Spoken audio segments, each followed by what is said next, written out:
BJP संगठन कार्यकर्ताओं से लेकर नीचे स्तर तक मीटिंगें कर रहा है। क्या सर, क्या माने 2023 की तैयारी अभी तक ही शुरू कर दी है? किस तरीके की तैयारी है? आज भी आप लगातार बैठक ले रहे हैं। ऐसा है कि भारतीय जनता पार्टी 24 घंटे काम करने वाली पार्टी है और जहाँ भी आवश्यकता होती है, चाहे वो कोरोना के समय में हो, चाहे किसी भी आपदा के अंदर हो, तो भारतीय जनता पार्टी का कार्यकर्ता हर समय तैयार रहता है और काम करता है। और इसीलिए भारतीय जनता पार्टी एक सक्रिय पार्टी है और इस नाते आज भी संगठनात्मक बैठक हो रही है, जिसके अंदर आने वाले समय को लेकर रणनीति के तौर पर हमें किस तरह से काम करना है। और जैसा कि देख रहे हैं कि राजस्थान के अंदर भी विशेष रूप से जो सरकार है वो निष्क्रिय है और भ्रष्टाचार का आलम है और पानी की समस्या है, लाइट की ट्रिपिंग की समस्या है, बिल बढ़कर आ रहे हैं और जो जनता से वादे किए वो पूरे नहीं किए, लॉ एंड ऑर्डर की स्थिति बिगड़ी हुई है।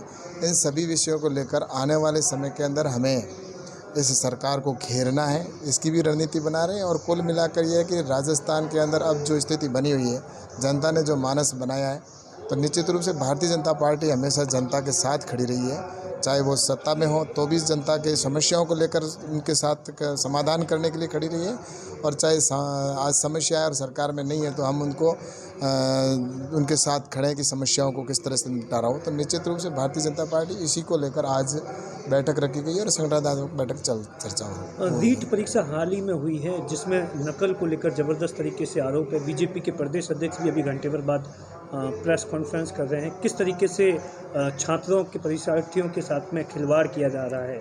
मैंने कहा ना, राजस्थान में व्यवस्था जिस तरह से बिल्कुल बिगड़ी हुई है, प्रशासन के ऊपर सरकार का कोई कंट्रोल नहीं है और लॉ एंड ऑर्डर की स्थिति मैंने जैसा कहा बिगड़ी हुई है। आज परीक्षा के अंदर जिस तरह से नकल हो रही है, वहाँ पर पेपर पहले से आउट हो जाते हैं, कितनी बार परीक्षाएं हो रही है, स्टूडेंट कितनी मेहनत करता है और मेहनत करने के बाद में जब वो पेपर देने के लिए जाता है, उसके बाद में पेपर दे देता है और उसके बाद में उसको पता चलता है कि वो तो पेपर आउट हो गया, तो उसका समय भी बर्बाद होता है और उसकी ऊर्जा भी ख़त्म होती है। तो ये एक स्टूडेंटों के साथ में एक अन्याय है और निश्चित रूप से मैं सोचता हूँ कि आज राजस्थान के अंदर सरकार है, वो अपनी सरकार को बचाने में लगे हुए हैं। मुख्यमंत्री जी आज 1.5 साल से वो बाहर नहीं निकले हैं अपने घर से, तो वो कैसे प्रदेश को संभाल सकते हैं। आज हमारे देश के प्रधानमंत्री है माननीय नरेंद्र मोदी जी, प्रतिदिन आप देख रहे होंगे कि जनता से सीधा संवाद करते हैं, चाहे वो मीडिया के माध्यम से हो, चाहे जनता के बीच में जाकर करते हैं। तो ऐसे समय के अंदर देश के साथ खड़े रहने की आवश्यकता होती है।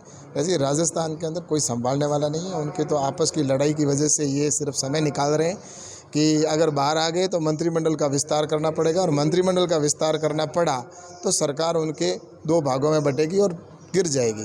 इस डर के अंदर अशोक जी गहलोत है, वो घर के अंदर ही बैठे बैठे अपनी सरकार को चलाने की कोशिश कर रहे हैं। 2 अक्टूबर को बाहर निकलकर दिल्ली जाने की तैयारी कर रहे हैं।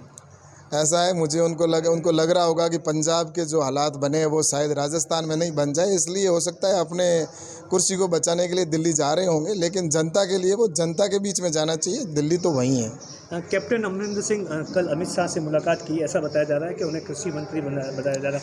आप उनके इस निर्णय को लेकर क्या कहेंगे? उस बैठक में मैं साथ में नहीं था, पता नहीं क्या चर्चा हुई है, लेकिन निश्चित रूप से जो होगा वो जनता के सामने आ जाएगा। मैं तो ये कह रहा हूँ कि पंजाब के अंदर जो हुआ घटनाक्रम, कांग्रेस की स्थिति ये बिगड़ी हुई स्थिति है कि जैसा कि कांग्रेस मुक्त जो प्रधानमंत्री जी ने कहा था वो आज जनता वास्तव में देख रही है कि उनके पंजाब के अंदर प्रदेश अध्यक्ष से लेकर और जिस तरह की स्थिति बनी और आज सरकार के अंदर उन्होंने भारतीय जनता पार्टी के तर्ज पर गुजरात के मॉडल के ऊपर वो जैसा करना चाह रहे थे, लेकिन वो सफल नहीं हुए और अब उनका कोई न तो राष्ट्रीय अध्यक्ष है और न उनकी ये स्थिति है कि उनके खुद के वरिष्ठ नेता आज पार्टी के, कांग्रेस के संगठन के ऊपर प्रश्न चिन्ह लगा रहे हैं। इसलिए हमें कहने की आवश्यकता नहीं है, उनके कार्यकर्ता और उनके वरिष्ठ नेता ही उनके नेतृत्व पर प्रश्न उठा रहे हैं। तो मुझे लगता है कि अब कांग्रेस वो पुरानी कांग्रेस नहीं रही है।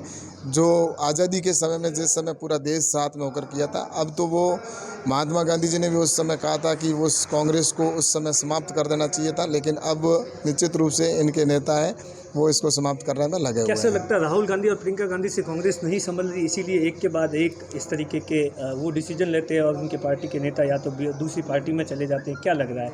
जब नेतृत्व अगर व्यवस्थित या सही नहीं होता है तो नेतृत्व के बिना कौन किसके साथ रहता है, तो इसलिए उनके, मैंने कहा ना कि उनके जो नेता हैं, वरिष्ठ नेता हैं, वो उनके ऊपर प्रश्न चिन्ह लगा रहे हैं। हम क्या लगाएं, वही उनके संगठन के बड़े पदाधिकारी हैं, वही उनके ऊपर सर प्रश्न आखिरी चिन्ह सवाल, लगा रहे पायलट के भविष्य के बारे में क्या कहेंगे? उन्हें भी उसके बारे में क्या कहेंगे? हैं। अब उनका भविष्य तो मैं तो सोचता हूँ कि उनके साथ ही है।